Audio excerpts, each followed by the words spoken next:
Na aula de hoje, a gente vai entender um pouquinho só coisa rápida sobre o que é uma pandemia, entender o que é uma pandemia, como que as pandemias surgem, como que elas acabam, e também vamos dar uma pincelada rápida sobre algumas principais pandemias que o ser humano já enfrentou, embora isso seja uma coisa assim que é bem muito simples de vocês obterem essas informações, é só digitar ali no Google as principais, maiores pandemias da história. Já vai vir um caminhão de informação sobre isso, né? Principalmente com a Covid, um monte de gente publicou e escreveu sobre isso.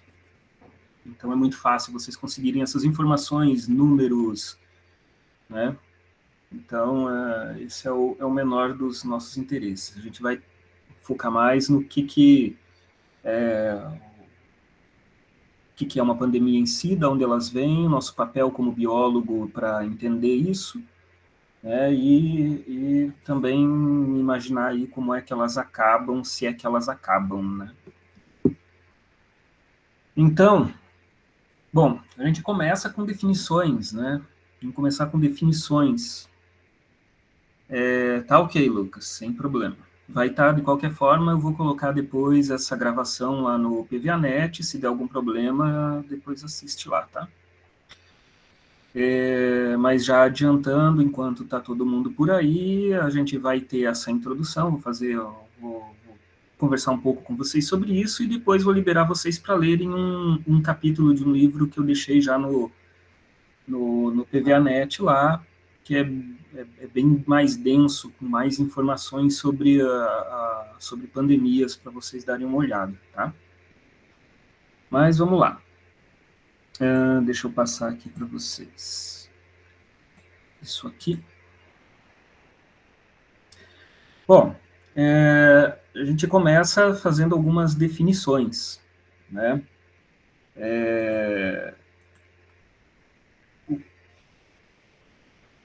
As doenças infecto-contagiosas, elas têm algumas definições algumas delas para nós é muito fácil, porque os termos, eles são muito... os prefixos utilizados, eles já têm um significado para a biologia. Então, para a gente fica até relativamente fácil de entender. Né? Por exemplo, a gente sabe muito bem o que são organismos, espécies endêmicas. Né? Espécies endêmicas são aquelas espécies que são encontradas apenas em um determinado local, em um determinado habitat, né? Em um determinado ambiente, né? Região geográfica. Então a gente já sabe mais ou menos já por esse nome que uma condição endêmica ela deve ser algo bem localizado, né? Então, esses termos em saúde pública, eles podem ser utilizados não só em relação a doenças infecto-contagiosas, mas às vezes eles podem ser utilizados também para outros tipos de doenças, como obesidade, hipertensão e outras doenças mais, que não são doenças infecto-contagiosas, mas às vezes também são utilizados, porque se fala de uma pandemia de hipertensão, uma pandemia de obesidade, porque são características que são encontradas, são doenças que são encontradas em uma proporção maior do que se esperava em vários locais do mundo. Mas o nosso foco, ele está relacionado com as doenças infecto-contagiosas, né? Então, aí, nisso, a gente começa aí por endemia, né, pelas doenças endêmicas, que são aquelas doenças que têm um local específico de ocorrência. Por exemplo, febre amarela. Né? A febre amarela é endêmica de algumas regiões do Brasil, por exemplo, no Brasil, mas não só no Brasil. A malária é endêmica de algumas regiões do norte do Brasil e na África. Então, essas doenças endêmicas, elas são essas doenças que são localizadas. Tá? Aqui você espera que tenha uma certa taxa média dentro das populações que vivem nessas regiões de endemismo dessa doença, né? Então, se espera, por exemplo, que na região norte do Brasil tenha uma certa taxa de pessoas infectadas por malária, né? Então, por quê? Porque lá a malária é endêmica e isso já é esperado. Agora, se por algum motivo essas taxas elas sobem muito acima do que era esperado, nós temos o que é chamado aqui no item 2, que são os surtos. Tá? Então aí a gente tem surtos. Como a gente eventualmente tem surtos de dengue, tem surtos de malária, tem surtos de febre amarela, por quê? Porque ocorre um número maior do que o esperado dentro daquelas condições do endemismo. Tá? Então, aí você tem os surtos. Tá? Quando esses surtos eles passam a ser comuns em vários locais diferentes, a gente passa a ter uma epidemia. Então, em um município, por exemplo, a gente pode ter uma epidemia, um surto de dengue em um determinado bairro. Tá? Então, a gente só fala que teve um surto de dengue no bairro X, né? Por quê? Porque a taxa de pessoas infectadas por dengue naquela região subiu muito em relação ao que era o esperado, então você teve um surto de dengue naquele bairro. Agora, quando você começa a ter surto de dengue em bairro X, no bairro Y, no bairro Z e assim por diante, você passa a ter uma epidemia de dengue. Então, a epidemia é quando você já tem esses surtos mais distribuídos numa área geográfica maior. Então, você pode ter as epidemias locais, epidemia municipal, estadual, até uma epidemia maior. Tá? E quando esses surtos eles se espalham globalmente em pelo menos uns 4 continentes diferentes, vários países diferentes, é o que a gente tem epidemia. Tá? Então, tem muitas situações que você tem doenças que são altamente contagiosas, mas que elas não são classificadas pandemias porque elas não estão distribuídas. Você não tem, não é só uma questão de a doença alcançar um determinado local, porque não basta você pegar a pessoa está aqui, vem para o Brasil, se infecta e vai desenvolver a malária lá na Europa. Isso não é uma epidemia, porque você não tem transmissão comunitária lá na Europa da malária. Então, só foi um caso importado, a pessoa levou esse caso e isso vai ficar preso na pessoa, porque a malária ela não tem esse contágio de pessoa a pessoa. Então, você não vai ter esse problema de transmissão comunitária. Então, aí a gente já tem uma outra definição, que é a definição de casos importados e os casos comunitários. Tá? Então, esses casos, numa pandemia, nós temos inicialmente, obviamente, os casos importados, porque é difícil acontecer, até pode, mas é difícil acontecer de você ter surtos epidêmicos em vários locais diferentes que não tenham uma relação entre si, né? É mais fácil que você tenha esse transporte, né? Os casos que nós temos históricos de pandemias, eles basicamente são distribuídos de uma maneira biogeográfica pelo transporte de pessoas, né? Inclusive, né, quando a gente pensa em uma doença infecto-contagiosa, elas não que essas doenças elas sejam novidades para o ser humano, tá? Não é que esse tipo de doença seja uma novidade, mas o ser humano de uns 10, 20 mil anos atrás, em que ele era nômade, vivia em pequenas tribos, que pouco se comunicavam entre si, era muito difícil você ter uma doença que se espalhasse globalmente, né? Ou onde tivesse a população, porque dependendo, ela ficava confinada nas pequenas tribos e você não tinha esse mecanismo de transmissão para tribos diferentes, né? As pandemias, elas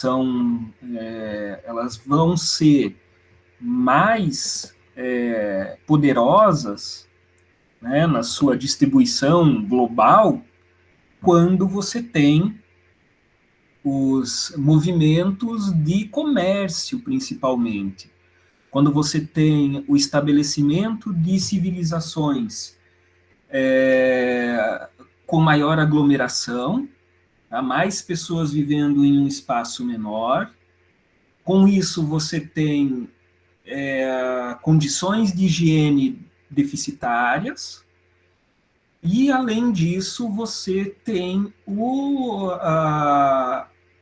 a ocorrência de rotas comerciais.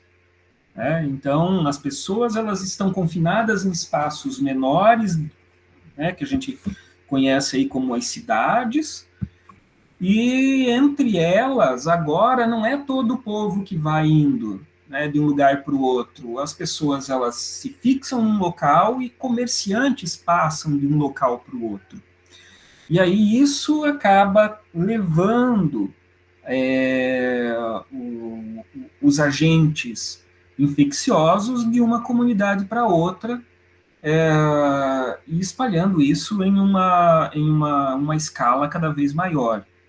Né? Quanto maiores forem as possibilidades do ser humano de se deslocar entre locais diferentes no globo, maior a possibilidade de a gente ter pandemias. Né? Então, isso mostra que a gente está atualmente numa época muito propícia para isso acontecer, porque nós estamos numa época em que tudo é muito globalizado. Né? Então, desde viagens comerciais até viagens de lazer, são bastante realizadas entre seres humanos de uma região do planeta para outra. Tá? Então, a gente tem aí uma chance muito grande de uma determinada epidemia ser distribuída em mais locais do planeta, virando uma pandemia. Então, é por isso até que a gente tem muitos casos de pandemias recentes, né, mais recentes. Às vezes a gente nem pensa direito, mas tem pandemias que começaram lá na Idade Média, na Idade Antiga, e elas existem até hoje. Tá? E tem outras que são mais recentes. Tá? Então, a gente, quanto mais tem essa possibilidade de movimento, a gente vai vendo que é mais fácil de espalhar esse tipo de agente infeccioso.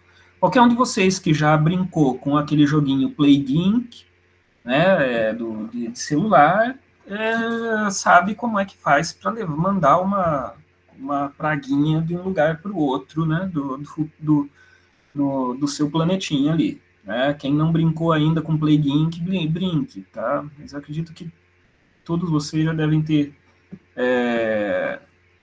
brincado com isso até em 2019, na biologia molecular. Eu passei até um trabalho na biologia molecular. Eu acho que todos vocês fizeram biologia molecular naquela época, se não estou enganado, e brincaram com o Plague Inc., né? Mas é bacana para vocês entenderem aí um pouco dessas, como é que a dinâmica dessas pragas, né? Bom, então, definindo é isso, tá? O que são doenças endêmicas, o que é um surto, o que é uma epidemia, o que é uma pandemia, tá? Então, vocês podem ver bem, para a gente seguir já com definições, com as coisas bem definidas. Tá? Bom, como é que uma pandemia ela se origina? O que a gente sabe até hoje de pandemias que já assolaram o ser humano é que a maior parte delas é de origem zoonótica, tá? Ou seja, são doenças infectocontagiosas que o ser humano contraiu a partir de um animal, manipulação de animal. Por que isso acontece? Isso acontece porque essas doenças elas são normalmente causadas ou por vírus ou por bactérias, tá? Raramente por fungos, ok? Pode até acontecer, mas fungos é um pouquinho mais complicado de virar uma pandemia. Então, basicamente vírus e bactérias. E vírus e bactérias, elas não infectam só o ser humano. Existem vírus e bactérias infectando e causando doenças em outros animais, em plantas, enfim. Tem muitos, tá? Tem milhões de espécies de vírus diferentes, tá? E a gente conhece aí só uma meia dúzia. Isso é bem hiperbólico, mas é mais ou menos isso. A gente conhece muito pouco perto dos vírus que são encontrados na natureza, tá? Que podem ser encontrados na natureza. E é óbvio que um vírus que infecta uma planta, ele tem todo um mecanismo para infectar a planta que é diferente do mecanismo utilizado para infectar uma célula animal. Porque a infecção de um vírus, ou mesmo de uma bactéria, depende de uma certa interação entre esses organismos, principalmente de vírus, tá? Precisa de uma certa interação entre esses organismos. Então, a gente, quando se alimenta, quando mexe na terra, quando vai fazer jardinagem, quando prepara um alimento, cultiva alguma coisa, você está entrando em contato com vírus e bactérias que estão no solo, que estão nas plantas, e dificilmente você vai ter uma infecção desses micro-organismos. O máximo aí que pode acontecer é você ter uma intoxicação, tá? Que pode acontecer. Por exemplo, você pode se intoxicar com um Clostridium botulinum que está em uma planta, tá? Um bacillus que está num arroz, certo? Vocês podem ter uma intoxicação. Intoxicação é o quê? É quando você ingere uma toxina produzida por esse micro-organismo.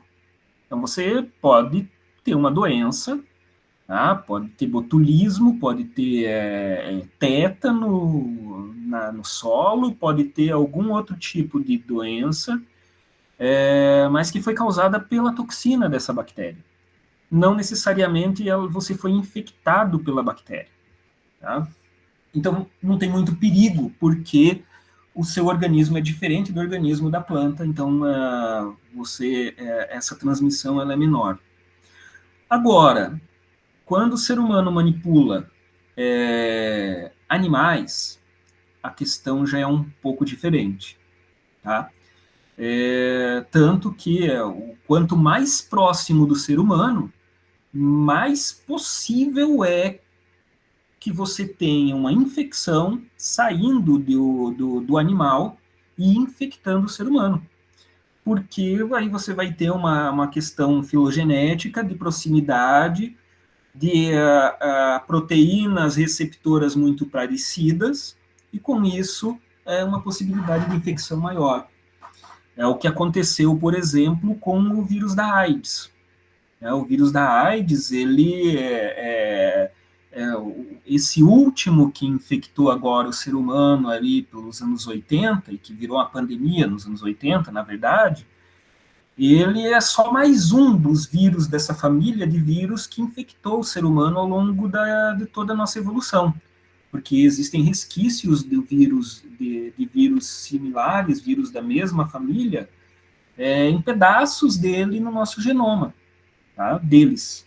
De várias infecções que o ser humano já teve, conviveu com elas e acabou carregando, né, esses pedaços de genes para as gerações seguintes. Então, a gente consegue detectar uma série de traços de vírus da mesma família do HIV, que infectaram o ser humano ao longo de milhões de anos, milhares de anos, e a gente consegue identificar muito bem a origem do HIV humano com o HIV do macaco.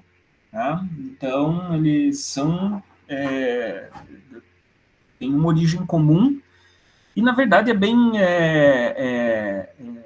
a ideia principal da origem do HIV é que tenha sido os primeiros humanos infectados a partir de manipulação de carne de macaco crua. Né? A gente sabe que em alguns países na África tem costume de as pessoas se alimentarem com primatas, então essa possibilidade de você se infectar com um vírus de um outro primata é muito grande. Tá?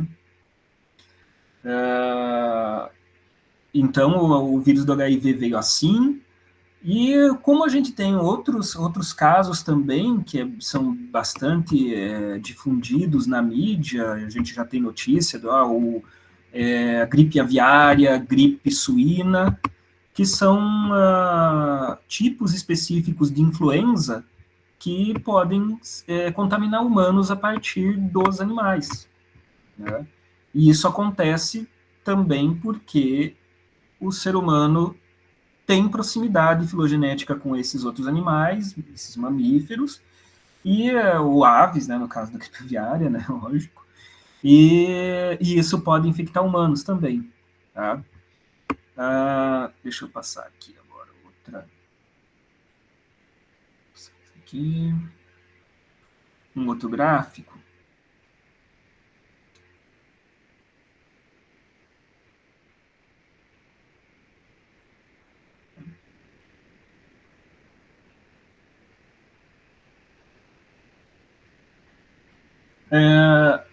Então, essa origem zoonótica, ela é sempre sempre uma coisa assim, muito presente na maior parte das grandes pandemias. Tá?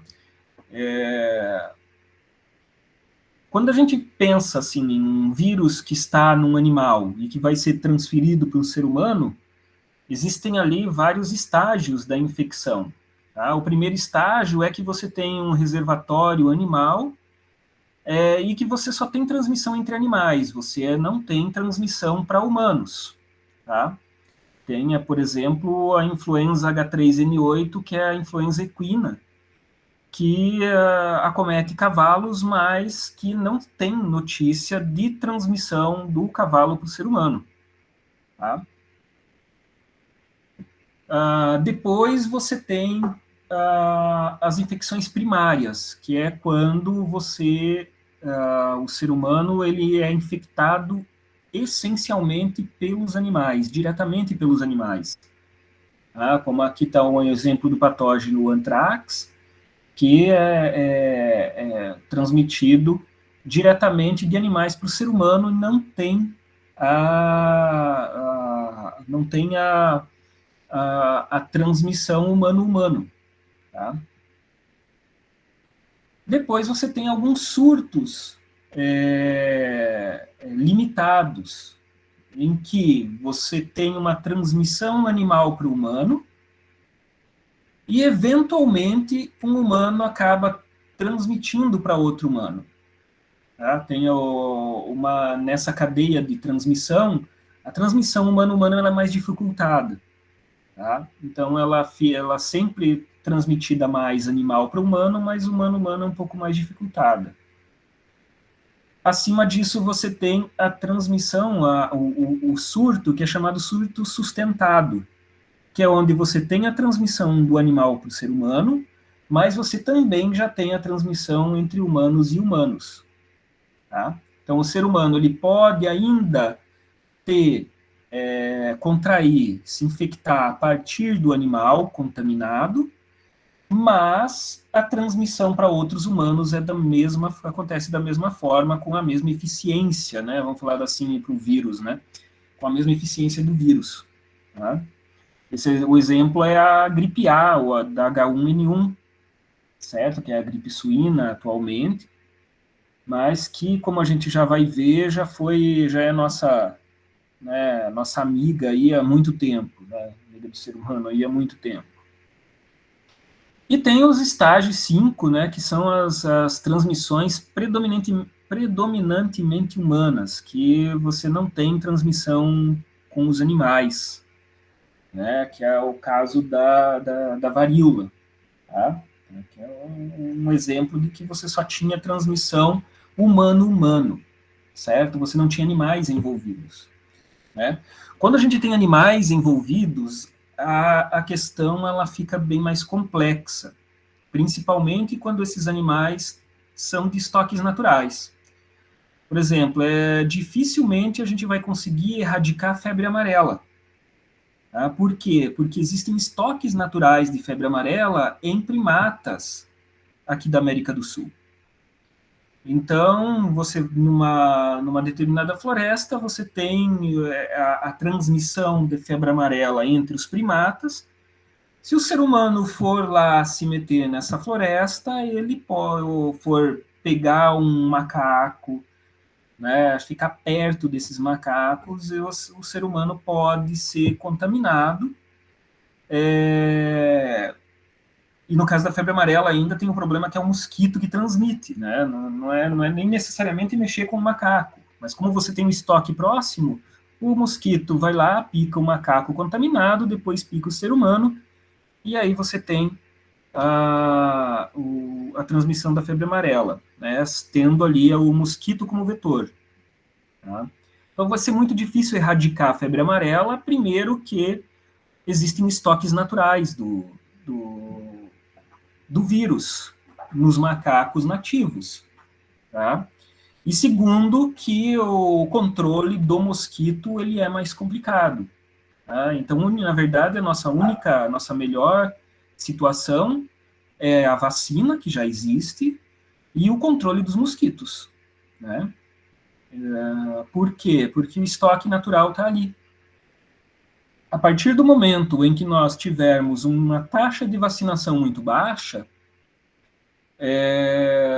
a gente corre o risco de ter surtos de febre amarela de novo.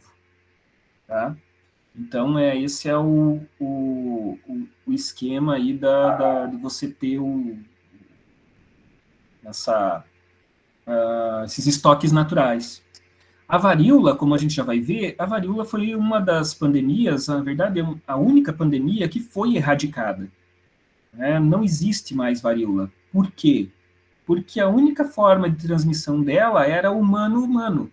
A partir do momento em que o último ser humano não teve mais a varíola, acabou o estoque natural de varíola dentro de populações humanas, você erradicou a doença. Tá? Então, por quê? Porque não tem animais ali no meio. Então, você não tem esse problema, né, de ter os estoques naturais e ter a recorrência. Tá? E isso aí já reforça para a gente aí um outro problema de gripe aviária e gripe suína, por exemplo. Tá? Por que elas são altamente controladas, ou monitoradas, na verdade, melhor dizendo. São muito monitoradas. De vez em quando você já vê notícia rapidinho, saiu um surto de gripe suína H1N1 não sei aonde. Deu um surto de gripe aviária não sei aonde. Porque o monitoramento ele é muito efetivo, justamente porque nós temos produção em massa de aves em locais confinados, né, em espaços pequenos, e suínos também confinados em espaços pequenos. Então, a presença ali de um vírus potencialmente infeccioso para o ser humano, o perigo é grande. Então, sempre tem que ter monitoramento. Tá? Então, essas são as questões biológicas que a gente sempre tem que pensar quando fala de pandemias. Né? Então, a pandemia, ela não acontece por acaso, tá? Ela vai acontecer quando o ser humano ele altera condições ambientais, tá? Então tem muito a ver pandemias com desmatamento, né? Porque a gente está indo para um local, está fazendo desmatamento, você está chegando mais próximo de populações animais silvestres. E com isso você está se expondo a uma série de vírus que a gente nem conhece. Tá? E pode ter aí vírus muito mais letais, mais mortais do que o próprio SARS-CoV-2. Né? Então, de vez em quando surge algum vírus assim. Né?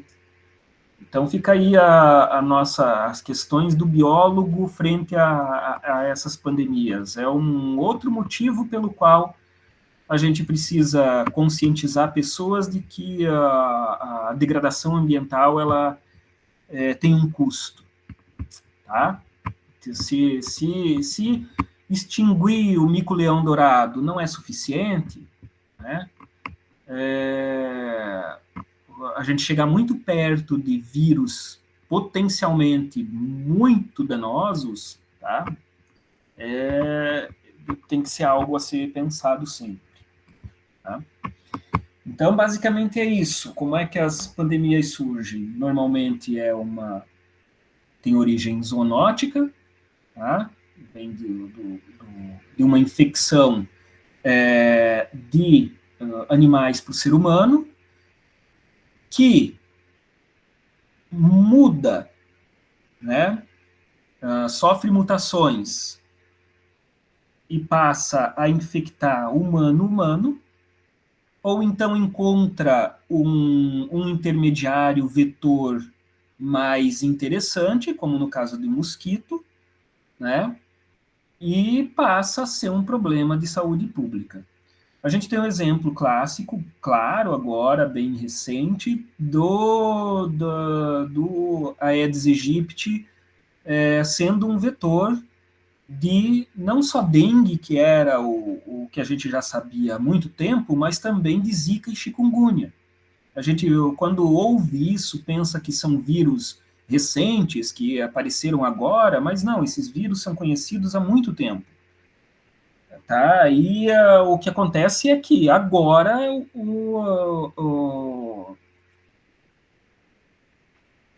o Aedes aegypti, ele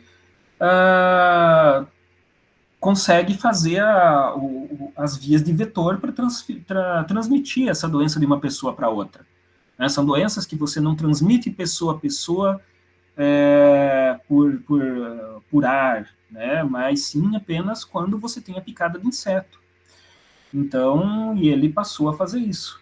Né? Então, aí a gente teve um problema aumentado de zika, chikungunya aqui no Brasil, por conta desse tipo de transmissão. Tá? Mas não que não fosse algo que já existia antes. Né? Então, esse é o problema. Tá? É muito mais, a evolução, ela cria muito mais mecanismos e meios para um vírus infectar um ser humano do que seria possível se a gente fizesse manipulação genética. Tá? Assim, é muito mais fácil a evolução,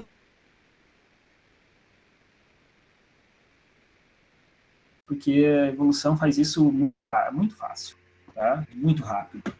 Né? Porque, pensando ali um vírus, a gente vai ver um pouquinho mais aprofundadamente, mas você já sabe, vírus tem um conteúdo genômico muito pequeno. Então, mutações neles são potencialmente mudam a forma como é a relação que o vírus vai ter com o seu hospedeiro, né?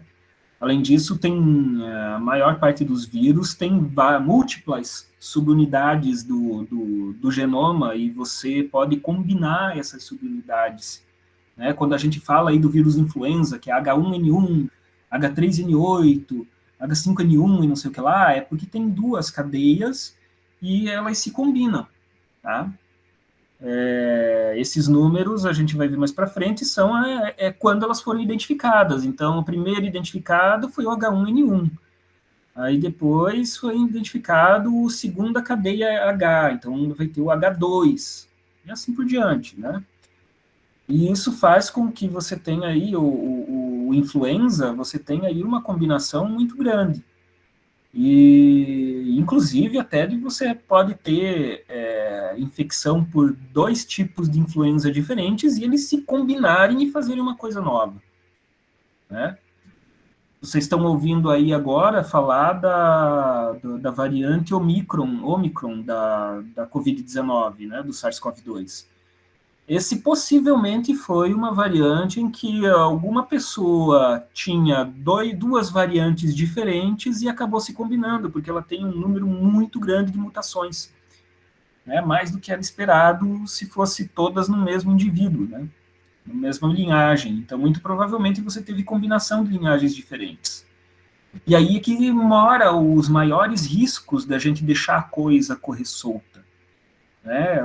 Os maiores riscos de deixar tudo correr solto é que a gente permite que o vírus mute, permite que as pessoas sejam infectadas ao mesmo tempo com mais de uma variante do vírus diferentes e produza com isso uma variante nova e mais problemática, né? E assim, então, a gente tem o problema de espalhar variantes novas, surgimento de variantes novas e cada vez mais adaptadas ao ser humano, né? Cada vez mais adaptadas ao ser humano. Às vezes, essa adaptação ao ser humano, ela é até benéfica, tá? Por exemplo, tem um coronavírus que foi uma grande... deixa eu ver se está aqui nessa tabela, aquele coronavírus. Tem um coronavírus que ele foi identificado há algum tempo atrás, décadas atrás, causou problemas globais, não tantos quanto o SARS-CoV-2, mas rápido ele se adaptou ao ser humano de forma que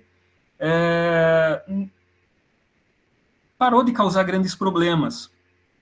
E hoje a gente conhece ele como resfriado comum. Tá? O resfriado comum ele é um coronavírus. Um dos agentes causadores do resfriado ele é um coronavírus, que antigamente causou um problema quando chegou no ser humano, mas rapidinho ele encontrou um meio de conviver entre os humanos, né, de modo a não ser incomodado, né? Ele não incomoda muito a gente não incomoda ele, né? Mais ou menos isso. Então, alguns desses agentes, eles acabam fazendo isso, né? O próprio influenza tem cepas que causam problemas menores, né? O vírus da gripe causam problemas menores e a gente consegue sobreviver com isso, né? Não sem, claro, uma série de óbitos por conta dele, mas é manejável, né? O ser humano aprendeu a conviver com ela. O ser humano aprendeu a conviver com a gripe. E tanto que agora nós temos vacina, e se você toma vacina todo ano, você tem aí uma chance reduzida de você se infectar pelo vírus da gripe e conseguir, né, ou mesmo que se infecte, você vai sofrer menos, né? Mas são questões aí que o ser humano ele acaba sendo atingido por esse surto em nível mundial, né, em muitos continentes, causa um grande transtorno e, com o tempo, o ser humano acaba aprendendo a conviver. Então, as perspectivas sobre o coronavírus, por exemplo, sobre o novo coronavírus, né, o SARS-CoV-2, é que a gente vai aprender a conviver com ele, né? Então, eventualmente, surtos vão acontecer, e vai acontecer uma certa taxa de mortalidade que vai se tornar aceitável para essa situação, né? Essa vai ser a nova realidade. Não existe mais o mundo como a gente conhecia antes do SARS-CoV-2. Tá? Nós vamos ter uma nova realidade, que vai ser a convivência com o SARS-CoV-2. A vacinação, épocas, como acontece com gripe, né? Muito provavelmente a gente vai ter épocas em que se vai determinar que a gente só aglomere com máscara, né? Muito provável que isso possa acontecer no futuro, né? Se isso não acontecer por determinação governamental, talvez culturalmente a gente faça isso, como os asiáticos já fazem, né? Chega a época de influenza, os asiáticos começam a usar máscara o tempo inteiro, né? Porque é uma questão cultural que eles já têm, né? De evitar, né? Diminuir as chances de se infectar com influenza. E serviu aí para o SARS-CoV-2 e talvez o mundo ocidental comece a, a, a adotar isso, né?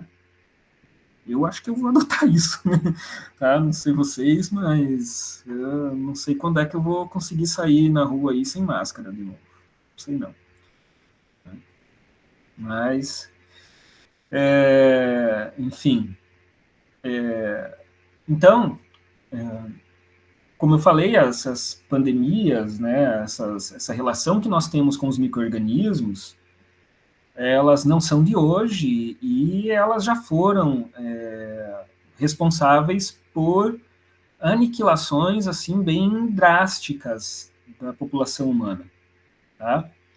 Ah, principalmente lá na Idade Média, né, até o desenvolvimento de antibióticos, as bactérias elas eram grandes vetores não, grandes causadoras de problemas, né? Tem a Yersinia pestis, que foi a responsável pela peste bubônica, lá em 1347 para frente, que todo mundo conhece como a peste negra, né? Mas que antes ela já tinha sido problema em outras ocasiões, né? Foi chamada de praga justiniana nos anos 300, 400, e extinguindo ali muita gente, tá? Matando muita gente. Se estima aí 100 milhões de pessoas que a peste bubônica matou, tá? Na Idade Média, certo? Peste bubônica, que é essa peste que teve aí mais ou menos umas 3 grandes pandemias dela. Basicamente, ela começava lá na China, e era transportada na época da Rota da Seda, da Rota do Ópio, né? Por navegações, e aí você levava isso lá para a Europa, e na Europa causou uma mortalidade muito grande, principalmente por causa do meio, modo de vida na Europa, aqueles feudos com condições de higiene precárias, né? No início se achava, isso daí é a doença lá dos pagãos, né? A gente aqui que é tudo cristão, ela não vai ter problema, né? Até a doença começar a cometer os bispos, padres, etc., e eles viram que a coisa era feia mesmo, né? Então, e o pior é que existia mais do que um tipo de peste negra. A gente fala assim, peste negra como se fosse uma coisa só, mas existiam uns 3 tipos de cepas dessa Yersinia pestis que causavam características diferentes. e causando problemas diferentes, né? Tem relatos até do uso dela como arma biológica, né? Os inimigos iam e carregavam pessoas contaminadas e jogavam para dentro dos muros das cidades para fazer contaminação da cidade, né? Que eles queriam saquear, né? Foi então assim ela é considerada uma das maiores pragas, né, de nível global, pensando aí que em 1300 e pouco o global era basicamente Ásia e Europa, né? Não era aqui nas Américas não tem notícia, né, antes dos europeus chegarem dessa doença específica. Né? Depois que eles chegaram, sim, né, eles trouxeram. Eles trouxeram principalmente varíola, né?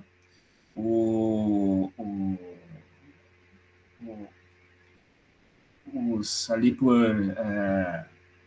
volta de 1500 e pouco, quando os espanhóis, portugueses e etc. vieram para as Américas, eles trouxeram varíola e dizimaram aí 50% de mortalidade em algumas comunidades, tá, gente? Os espanhóis, portugueses foram responsáveis por matar pessoalmente, com arma, muita gente, muita comunidade indígena, né, a comunidade ameríndia, mas a varíola que eles trouxeram é que foi realmente o principal problema aqui, né, porque os povos ameríndios não tinham contato com esse vírus, né? E isso fez com que eles tivessem sido dizimados, né? E a varíola é, como eu falei para vocês, ela é uma das que foi completamente erradicada, né? Hoje só existe vírus da varíola em grandes laboratórios de nível 5, né? Que tem lá para efeitos de estudos, né? Mas fora isso não tem. Foi um problema sério, muita gente importante, reis, né, a rainha Elizabeth I teve varíola, e por aí vai, né. Então, foi um grande problema, né, a pandemia da varíola. Uma outra aí que é bastante sempre comentada e que foi uma das mais mortais também foi a gripe espanhola, que de espanhola, né, vocês já devem ter visto por aí, de espanhola é só o nome, né? É chamado de gripe espanhola, mas ela, com certeza absoluta, não se iniciou na Espanha. Né? O que acontece é que você estava aí em meio a uma guerra mundial, e você tinha em todos os países censura no jornalismo. Então ninguém queria dizer para o mundo que estava com problemas sanitários, né? Mas a Espanha não tinha essa censura. Então nos jornais espanhóis dava notícia. Não sei quantas pessoas infectadas, não sei quantas pessoas infectadas, pessoas morrendo, aí o mundo inteiro conheceu como gripe espanhola. A gripe espanhola aí, ela é responsável por de 20 a 100 milhões de mortes, tá? Em 2 anos, tá? Entre 18 e 20, principalmente, né? Em 2 ondas, a primeira onda um pouco menor e uma segunda onda devastadora. Chegou no Brasil, tivemos um presidente que nem assumiu a presidência, morreu de gripe espanhola. E naquela época, né, não tinha a mínima chance de desenvolver uma vacina, né? A varíola foi contida pelo desenvolvimento de vacina, né? Mas a gripe espanhola não tinha nem como, né? Então, o único jeito, né, foi a quarentena, foi o lockdown, foi isolar as pessoas contaminadas, né? E esse essa ideia de você isolar as pessoas contaminadas para que as pessoas saudáveis não tivessem contato com elas, ela não é só ali de 1918, isso já acontecia lá na Peste Negra também, né? Sempre foi uma ideia que eles percebiam, é uma coisa que passa de uma pessoa contaminada para outra, não sei como, né? Eles não sabiam, mas na verdade lá no caso da Peste Negra era por conta de condições de higiene, principalmente, né? Você tinha transmissão pessoa a pessoa, mas principalmente era com pulgas, né? E contato com ratos, né? E outros animais domésticos também, não só rato, mas também cachorro e gato, tá? O rato é sempre o mais que se fala que era o responsável, mas na verdade também muito cachorro e gato era responsável por transmissão da peste bubônica, tá? Então, já no caso da gripe, então, você tinha um problema de ser transmitido por vias aéreas, né? Porque se uma coisa, um problema é transmissão a partir de ratos, você extermina ratos, né? Até tem um caso interessante que aconteceu de verdade, que algumas cidades europeias pagavam para as pessoas por ratos mortos, né? A pessoa matava 10 ratos, chegava lá, ganhava uma grana, a ponto de ter pessoas que criavam ratos para matar e levar para poder ganhar dinheiro, né? Ou seja, em vez de diminuir o problema, aumentava o problema, porque eles ficavam criando rato. E isso também aconteceu. O ser humano é complicado, né?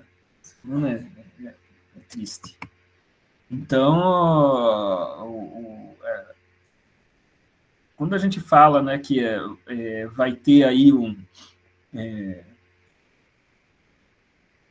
estamos com um problema de saúde pública e a gente fala, olha, os meios para você reduzir isso são tais, tais e tais, sempre vai ter pessoas burlando porque o ser humano é, né, complicado. É aquela ideia de sempre, isso aí não vai acontecer comigo, né? Então, é problemático. Tá? Depois disso, né, da gripe espanhola, nós tivemos várias outras gripe principalmente, influenza, causados por influenza, né, de surtos locais que se espalharam globalmente e causaram problemas, tá? Em 1981, foi detectado, foi denominado como pandemia de HIV, né? Também é uma pandemia, e é uma pandemia que já teve mais de 70 milhões de infectados, 36 milhões de mortos, e que está aí até hoje, né? Não foi erradicada, nós temos essa pandemia e convivemos com ela. A vantagem é que nós descobrimos meios para diminuir a infecção, né? Felizmente não é transmissível pelo ar, felizmente não é transmissível por mosquito, é transmissível sexualmente, mas nós temos os preservativos, né, que evitam essa transmissão.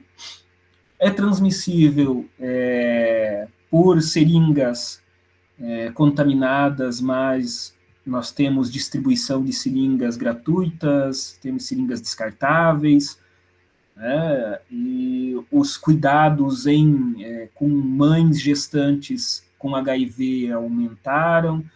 Se vocês pesquisarem um pouco, vocês vão ver que, em termos da pandemia de HIV, o Brasil ele é exemplo mundial de como resolver, de como tratar uma pandemia.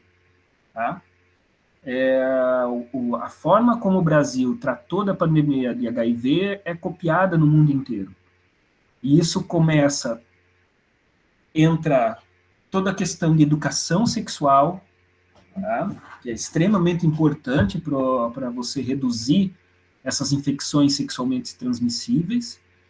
Você tem a distribuição de preservativos gratuitamente, você tem a distribuição de seringas descartáveis gratuitamente. Ah, tá, apoiando a promiscuidade, está apoiando o uso de drogas, né? Como se mandar não usar resolvesse, né? Como se mandar não fazer sexo fosse algo efetivo, né? Então,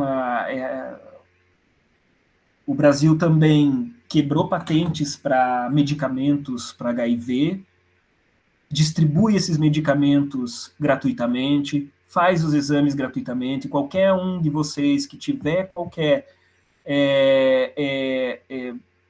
assim, suspeita de ter sido contaminado pode chegar numa unidade de saúde e pedir para fazer o exame de HIV e vai ser feito de graça.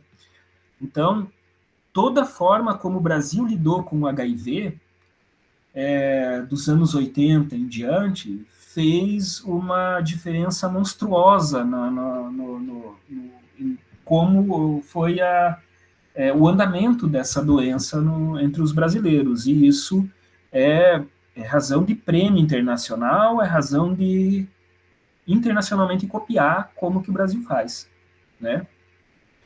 É por isso que não dá para engolir o que está acontecendo com a Covid-19. A gente não tem como engolir o que acontece com a Covid-19 porque a gente sabe como tratar uma pandemia. Esse é o ponto. A gente tem os mecanismos, né? Se quisesse, teria sido feito. Então não dá para passar pano, não dá para falar nada, não dá para deixar isso para lá, é porque nós teríamos tudo para que a Covid-19 fosse uma coisa bem banal, tá? Só para ter uma ideia, não chega a 5%, eu acho, da resistência de brasileiros com vacina. Tá, gente? Todo mundo está se vacinando. Tem muito mais gente que quer se vacinar do que vacina disponível sempre teve. E esse atraso todo que a gente teve com a vacinação é inexplicável para uma situação como a do povo brasileiro. Né? Totalmente diferente do que a Europa está enfrentando. Né? A Europa conseguiu a vacina muito rápido. Quem queria se vacinar até lá por abril, maio já estava tudo vacinado e depois é só gente que não quer se vacinar. Tá? E aí eles estão sofrendo, tentando convencer as pessoas de que elas precisam se vacinar. Estão tendo que fazer... na Áustria, não sei se vocês viram, até bordel, né, oferecendo 30 minutos grátis lá para quem tomasse vacina, gente, para ver o grau que a coisa chega na Europa, né? Então, o Brasil teria tudo para ter saído muito melhor e ser exemplo de como fazer, e não exemplo de como não fazer. Né? Mas é exemplo de como não fazer numa pandemia. Né? Agora a gente tem os dois, né? Olha só. Até porque, gente, a SARS, a síndrome respiratória aguda, ela é algo que causada por um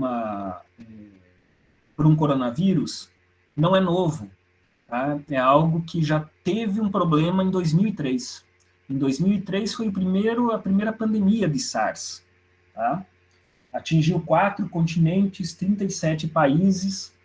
Não foi muito longe, tá? Não foi muito longe, principalmente porque esse SARS-CoV aqui, o primeiro SARS-CoV, o SARS-CoV-1, né? O SARS-CoV, ele era meio burro. Ele se mostrava antes de transmitir. Então as pessoas tinham os sintomas antes da transmissão. Então, a partir do momento que as pessoas apresentavam os sintomas, já eram direcionadas para se isolar. Tá? Então, você conseguia isolar antes que elas transmitissem. Diferente do SARS-CoV-2, que transmite antes de apresentar os sintomas. Tá? Então, a SARS, a primeira SARS, teve essa vantagem para nós por conta disso e foi contida rapidamente por conta disso. Tá? Em 2009 teve a pandemia de influenza suína, né, a gripe A, chamada de gripe A, né, em que o Brasil conseguiu vacinar a população toda rapidão, né? Por quê? Porque tinha meios para isso, sempre teve, porque vacina é algo que para o ser humano para o brasileiro é tão normal quanto ir para a escola, né, hoje em dia, né? A gente já sabe que vai tomar vacina. Em 2012, teve uma epidemia de MERS, que é uma outra um outro problema com coronavírus do Oriente Médio, tá? E que não foi bem uma pandemia porque ficou bem restrita, e que eventualmente ocorre surto porque ela tem um reservatório natural em camelos, né? E então, eventualmente, ocorre ainda, pode ocorrer surto de MERS por conta do contato e da transmissão do camelo para o ser humano, tá? Então, isso ainda acontece, ainda pode acontecer, certo? Aí tem ebola, né? A ebola, que na verdade teve vários surtos, né, na África de ebola. A ebola, que é um vírus que é meio endêmico da região, de algumas regiões africanas, né? Mas que eventualmente ele vira epidemia por conta da forma como se espalha, porque ele é muito rápido. Nós temos aqui uma vantagem em relação ao ebola, que ele mata rápido também, então os vírus que eles são assim mais virulentos, né, que causam um problema muito rápido, você consegue contê-lo um pouco mais fácil, né? Você começa a isolar as populações, as pessoas que são contaminadas morrem, e aí você não tem novo reservatório da doença. Basicamente isso. É meio cruel, mas é o que funciona, né? É o que acontece. Né? Mais recentemente, pandemia de Zika, tivemos pandemia de cólera também. Cólera, de vez em quando acontecem surtos que viram epidemia, né? A questão do cólera é que ela é transmitida por água contaminada, então é uma doença que afeta muito mais regiões pobres, que não têm tratamento de água. Então, assim, com o tempo, o ser humano ele consegue resolver alguns problemas dessas pandemias, que muitos deles, se a gente for mesmo parar ali para pensar, eles são basicamente causados por degradação ambiental, aliada com desigualdade social, né? Por quê? Porque onde você tem uma menor desigualdade social, você não vai ter bola, não vai ter cólera, né? Porque as pessoas elas têm recursos, elas têm acesso a saneamento básico, tá? Você não vai ter surto de cólera na Noruega, certo? Por quê? Porque lá todo mundo bebe água saudável, né? Então, muitas dessas epidemias que viram pandemias, elas são causadas porque a população local, ela ou tem uma tradição de chegar muito próximo, de se alimentar de carne de caça, né, de primatas de caça, de outros mamíferos, e manipular carne contaminada, né? Ou então você causa um desastre ambiental, né, um problema ambiental, e que se você tivesse o meio ambiente funcionando com todos os serviços ambientais normais, não causaria um distúrbio, mas a partir do momento em que você tira alguns elementos da cadeia alimentar, por exemplo, você tem um aumento de morcegos, um aumento de ratos, um aumento de pombos, um aumento de alguns outros animais, e com isso vem os vírus que estão ali com eles. E aí isso transmite para o ser humano. Ou seja, você altera o equilíbrio ambiental e isso ataca os humanos. Né? Então, basicamente é assim. Né? Essas pandemias aí, o que a gente tem é isso. Essa origem zoonótica, que é agravada pela desigualdade social, e aí vai depender muito de como que é o mecanismo de transmissão. Se você tem lá aquele mecanismo que só vai do animal para o ser humano, então aí você tem um certo controle.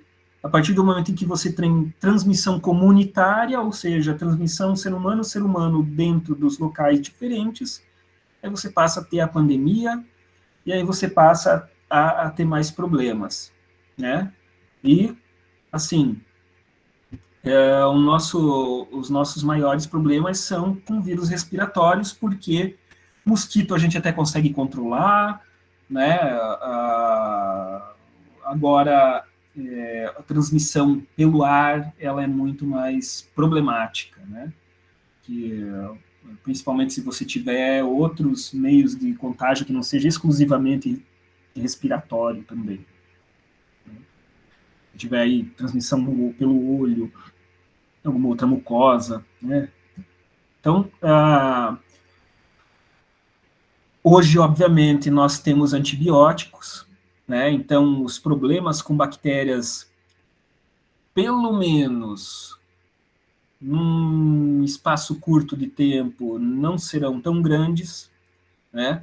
É claro que a gente já está com problemas de bactérias super resistentes a antibióticos, então é aquela coisa que problemas da evolução, né?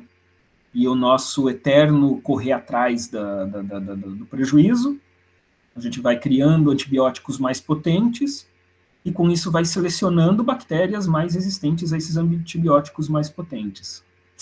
O uso indiscriminado de antibióticos cada vez mais potentes vai selecionando cada vez mais bactérias resistentes e a gente vai perdendo essa luta até quando, não sei. Né? Então, nós aí não dá para a gente falar que porque a gente tem antibióticos, então a peste bubônica nunca mais vai ser um problema, né? Tuberculose não vai ser um problema, não sei, porque nunca se sabe quando que uma cepa dessas resistentes a esses nossos antibióticos, super antibióticos, não pode proliferar de um jeito que saia do controle, né? Então, é por isso que tem antibióticos que só são utilizados em hospitais, que é justamente para você não selecionar e, né, de qualquer jeito, né, esse tipo de bactéria. Tá?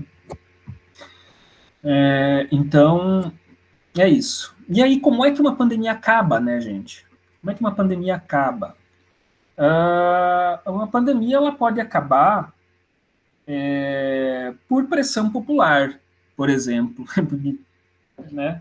Quando o ser humano fala, chega, cansei, vamos conviver com essa nhaca, né? E não tem mais pandemia, né? Os governos decretam que, olha, não dá mais para a gente tratar isso como algo completamente fora do nosso convívio. Então, faz parte da nossa vida e é o que vai acontecer provavelmente com o SARS-CoV-2, tá? Que ele não vai ser erradicado, certo? Acho que já está bem claro, né? Até se estimava que o SARS-CoV-2 poderia ser erradicado, né? Até que começou a surgir seus variantes. Começou a surgir os variantes, aí o pessoal, os especialistas foram vendo que dificilmente SARS-CoV-2 vai ser erradicado, tá? Até porque a gente tem uma desigualdade muito grande no mundo, né? E sempre vai ter locais em que o SARS-CoV-2 vai poder se desenvolver e surgiu uma variante diferente. Tá? Vocês já viram aquele filme documentário Contágio? Né? O filme Contágio, ele assim, é bem uma... Ele, ele é bem feito, ele é bem didático, tá? Justamente porque ele teve uma assistência, uma assessoria científica muito grande. Então, se você assistir Contágio, vocês vão ver todas as etapas do que aconteceu com a Covid-19, tá? Até os falsos medicamentos que surgiram, tem ali, tá? Porque são coisas que eram previsíveis, né? A única coisa que não é previsível é que a partir nos filmes, né, desse tipo, os Estados Unidos descobrem a doença e descobrem a cura e espalham a cura para o mundo inteiro, né? Que é uma coisa que a gente viu que é balela, né? A maior piada desse tipo de filme é os Estados Unidos desenvolvendo a cura e espalhando a cura, levando a cura para o mundo inteiro. O que eles fizeram foi exatamente o contrário, né? Eles fizeram dump de Remdesivir, né? Eles compraram todo o Remdesivir quando surgiu as primeiras hipóteses de que o Remdesivir poderia ser usado e ser útil contra a Covid-19. Eles compraram todo o estoque do Remdesivir, deixaram o mundo inteiro sem, né? Compraram um monte de vacina, depois acabaram até doando essas vacinas assim, mas, né, sei lá, né? Os países ricos continuam cheios de vacina guardadas, enquanto essas vacinas não chegam em várias regiões da África, que estão com 10, 15, 20% da população adulta vacinada só. E não é nem uma questão de que os países da África não têm dinheiro para comprar a vacina. A questão principal em relação a isso a gente vai discutir isso mais adiante na disciplina, é que não tem produção da vacina suficiente. Os países ricos fizeram a compra antes, tá? E compram em grande quantidade e não sobra para mandar para a África, para países pobres, né? Para quem compra por último, tipo o Brasil, né? Que deixou para comprar por último, aí tem que vir chegando aos pouquinhos, né? As vacinas, né? Enfim. Mas a gente vai falar mais sobre vacina mais lá para frente. Tá? Então, é claro, vai chegar um momento em que nós vamos, a OMS, que é o órgão que o mundo inteiro, né, menos o Trump, respeitava, né, sobre questões de saúde, que é quem determina e crava o martelo e fala, estamos com uma pandemia, né, e é quem vai falar, olha, acabou a pandemia de SARS-CoV-2, acabou a pandemia de Covid-19, tá? E isso vai acontecer quando a gente conseguir conviver com ela. Né? Enquanto tiver assim, tem um surto lá na África do Sul de uma variante nova, fecha o mundo inteiro por conta disso, a gente ainda está em pandemia. Né? Então, não tem uma previsão de quando a gente vai acabar com a pandemia da Covid-19, mas a gente precisa de uma segurança de que mesmo que a doença continue, né, a gente aprenda a conviver com ela. Tá? A gente aprende a conviver com ela e ela passe a se tornar surtos locais, né, epidemias locais, quando ela acontecer em uma taxa maior do que aquelas taxas esperadas. Tá? Acho que é isso por hoje. Comentários, dúvidas, críticas? Então é aquilo que eu falei, gente.